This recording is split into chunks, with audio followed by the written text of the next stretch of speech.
فيلمنا بيبدأ في ملجأ الأيتام ده، وبنشوف بنت اسمها فليسي وهي بتحاول إن هي تهرب منه. بتخرج فليسي من الشباك علشان تهرب، بس كانت هتقع من فوق، وبيظهر صديقها فيكتور واللي كان زعلان إن هي عايزة تهرب وتسيبه لوحده. فليسي بتوعده إن هما هيهربوا من الملجأ سوا، زي ما هما الاتنين وصلوا الملجأ ده في يوم واحد. بيفضلوا يرقصوا ويغنوا بعديها. كانوا قاعدين ينضفوا الأطباق لحد ما حارس الملجأ بيدخل عليهم، بيخضهم والاطباق اللي في ايديهم بتقع وبتتكسر. بياخدهم الحارس للمديره بتاعه الملجأ، واللي بتقول لفليسي ان هي عارفه عن حلمها ان هي تبقى راقصه مشهوره، بس بتقول لها ان الحياه صعبه، من الاخر كده احلامي على قدك. بتقعد فليسي وهي متضايقه، وفيكتور كان بيحاول ان هو يهون عليها. بيجيب لها صورة اوبرا باريس، وبيقول لها ان هي من اشهر الاوبرا في العالم كله، وكمان فيها احسن مدرسة رقص ممكن تتعلم فيها، وان هو عنده خطة للهروب علشان يروحوا لباريس، وهناك هي هتحقق حلمها في الرقص، وهو هيبقى مخترع مشهور. بالليل بيجيلها فيكتور وهو متنكر علشان جه الوقت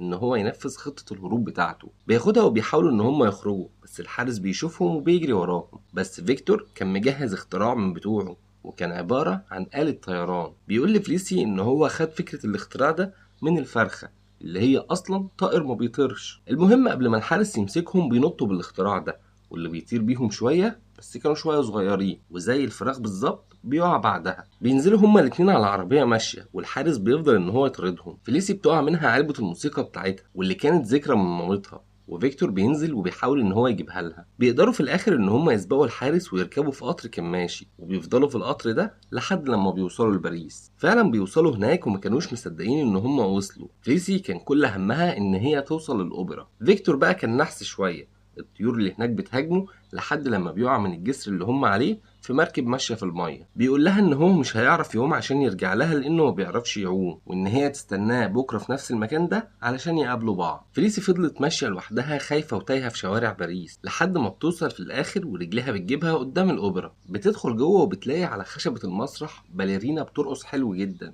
بتفضل تتفرج عليها وهي مندهشه لحد لما بيوصل حارس الاوبرا وبيشدها علشان يطلعها بره لانه كان مفكرها حراميه. بتوقفه عامله من اللي بينظفوا المسرح وكان اسمها اوديت، وبتقول له ان هو يسيبها، تطلب منها ان هي تمشي بسرعه من هنا. فليسي بتفضل ماشيه ورا اوديت وبتسالها عن البنت اللي كانت بترقص. بتقول لها اوديت ان دي تبقى روزيتا موري، من اشهر راقصات الباليه اللي موجودين في باريس. بعدها اوديت بتوصل لبيتها، وواحده هناك بتقول لها تنظف السلالم. بتروح لها فليسي وبتقول لها ان هي هتساعدها في شغل التنظيف ده، بس بتطلب منها تعيش معاها فترة علشان ما عندهاش مكان تاني تروحه. وبتسألها عن الست دي وبتعرفها ان هي صاحبة البيت اللي هي بتنضفه ده، وان هي صعبة جدا في التعامل بتاعها وما عندهاش اي رحمة. فليسي بتتكلم مع اوديت وبتقول لها ان حلمها ان هي تبقى راقصة باليه مشهورة، بس بيقطع كلامهم صاحبة البيت لما بتيجي وبتخلي اوديت تروح تنضف في حتة تانية، وبتقلب المية على السلم عشان فليسي تنضفها تاني. بتسمع بعدها فليسي صوت موسيقى جاي من أوضة، ولما بتروح تشوفه بتتلخبط وبيحصل حاجات كده، وبتفتح الباب بالغلط وبتخش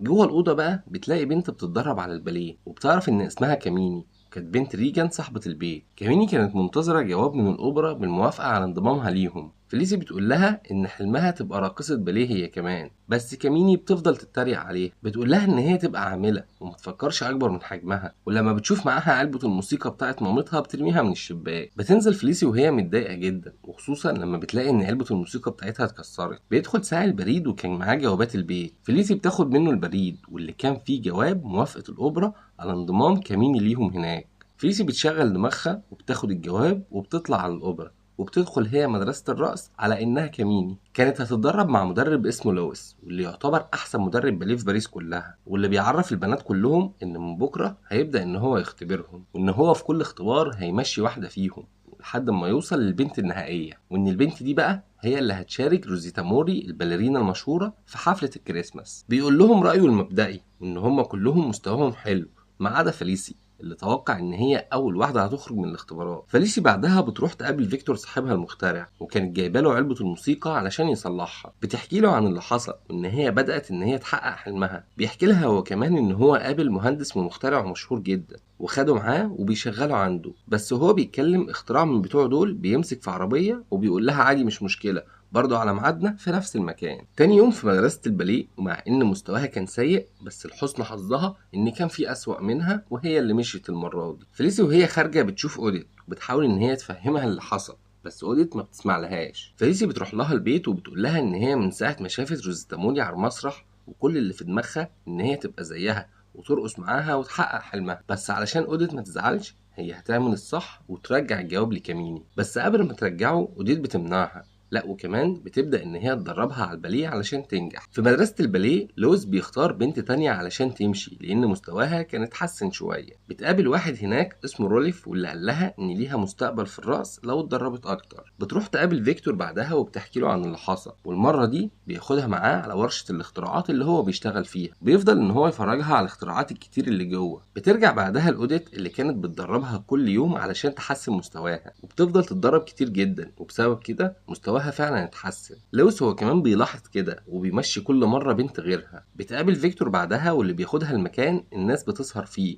ولما بتلاقي ان المكان ده كله موسيقى بتطلع ترقص وتهيص. ولويس المدرب بتاعها كان هناك وبيشوفها وبيقول لها ان هي رقصها حلو وان هي مميزة عن بقية البنات. تاني يوم لما بتروح حصة الباليه بتلاقي كاميني هي ومامتها هناك وبيتكلموا مع لويس، بيعرفوه كل حاجة وان هي سرقت الجواب بتاع كاميني علشان تاخد مكانها في مدرسة الباليه. فيليسي بتقول لهم كل اللي حصل وبتقول لهم ان هي حلمها من زمان ان هي تبقى راقصة باليه مشهورة وان هي ما كانتش تقصد اي ضرر لكاميني. بيقرر لويس ان هي تفضل مكملة معاه وان كاميني هي كمان تنضم ليهم. بيتكلم معاها بعدها وبيقول لها انه اداها فرصة علشان هي موهوبة ومجتهدة، وانها لو نجحت ورقصت مع روزيتا في العرض هتكمل دراسة في مدرسة الباليه، بس لو ما نجحتش في كده هتمشي منها خالص ومش هترجع لها. لويس كان واقف بيتفرج على اوديت وبيحكي لفيليسي ان هي كانت احسن راقصة باليه في باريس كلها، بس بسبب حرق في المسرح اتصابت فيه ما قدرتش ان هي تكمل رقص. بتفضل بعدها فيليسي ان هي تتدرب اكتر واكتر لحد ما مستواها بيبقى كويس جدا. دلوقتي ما كانش فاضل غيرها هي وكاميني بيتنافسوا على الدور بتاع العرض. وفي يوم الاختبار النهائي فيليسي بتقول لاوديت ان هي زهقت وهتخرج شويه مع روديف صاحبها.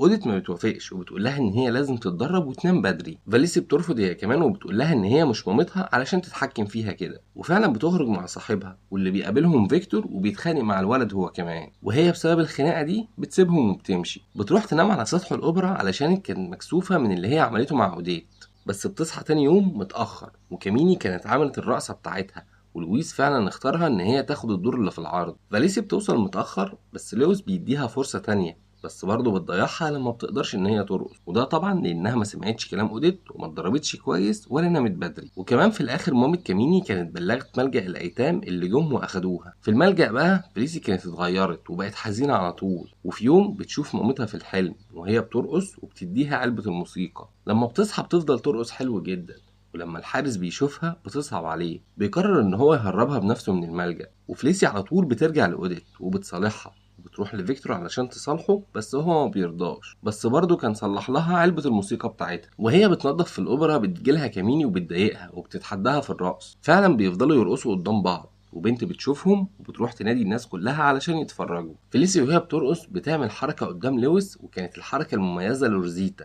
واللي كانت صعبة جدا ومحدش بيعرف يعملها غيرها. وبعدها بيتكلم مع البنتين وبيعرف ان كاميني بترقص بس علشان مامتها عايزة كده، اما فليسي بقى الرقص ده كان كل حلمها وشغفها في الحياة. بيقرر ان فليسي هي اللي هتعمل العرض مع روزيتا، وبترجع فليسي تاني لفيكتور علشان تقنعه ان هو يجي العرض، بس مامة كاميني كانت جايه وراها علشان تنتقم منها. بس المرة دي واخيرا وبعد انتظار اختراع فيكتور بيشتغل وبينجح ان هو ينقذها وكمان بيوديها للعرض. هناك بتقدم فاليسي مع روزيتا عرض جميل جدا وبتحقق حلمها وبتبقى باليرينا مشهورة.